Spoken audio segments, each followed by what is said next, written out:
بہرحال ان دونوں ملکوں کو اسرائیل کی سپورٹ بھی مل گئی ہے۔ غزب للحق کی طرف واپس آتے ہیں۔ غزب للحق ایک ایسا زبردست آپریشن ہے جس میں پاکستان نے اپنی پالیسی شفٹ کی۔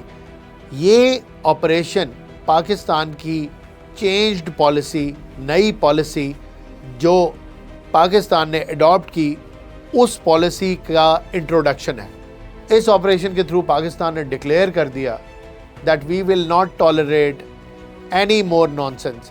اس دہشت گردی کے عذاب سے لڑنے کے لیے ہم تیار ہیں اور اسے ہم مزید ایکسیپٹ نہیں کریں گے، اس کو ہم مزید اپنے اوپر مسلط نہیں ہونے دیں گے۔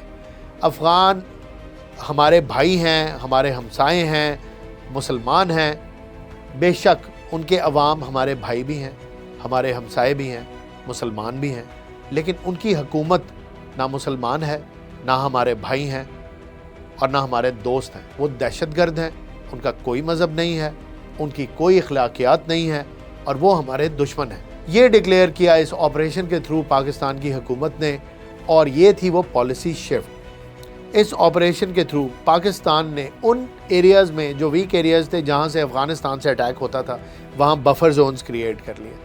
ہم افغانی ٹیریٹری کے اندر چلے گئے، لائن آف کنٹرول یا جو ہمارا بارڈر ہے یا جو ڈیورنٹ لائن ہے اس سے آگے افغان ٹیریٹری میں جا کے بفر کریٹ کر دیا، ایک گیپ آ گیا۔ یعنی ہم لوگوں پہ اگر حملہ ہوتا ہے تو ہمارے پاس ایک مارجن ہوگا آئیڈینٹیفائی کرنے کا کہ حملہ کہاں سے ہو رہا ہے۔ یہ کافی ضروری چیز تھی جو پاک آرمی نے کی۔ اب مسئلہ یہ ہے کہ جو بارڈر 2600 میل کا ہو، اس بارڈر کے اوپر ٹوٹل بفر کریٹ کرنا ایک ناممکن بات ہے۔ اس بارڈر کو فینس کرنا بھی ایک بہت بڑا عذاب کا کام تھا جو پاکستان نے کر لیا، لیکن اب ہم یہ نہیں کہہ سکتے کہ یہ 100% سیکیور ہے۔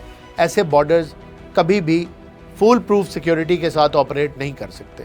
یہ بارڈر بڑا ہی بہت ہے اور یہ ٹرین رگڈ ہے اور ایک امیجنری لائن پہ ہے، دونوں طرف کے ڈیپ روٹڈ قسم کے کلیمز ہیں اوور دا ٹیریٹری اور اوور لیپنگ چیزیں ہیں، جس کی موجودگی میں اگر ہمارے ملک پاکستان میں پاک آرمی جیسی پروفیشنل آرمی اور ڈیڈیکیٹڈ فورس نہ ہوتی تو سروائیو کرنا بہت مشکل ہو جاتا، بلکہ ناممکن ہو جاتا۔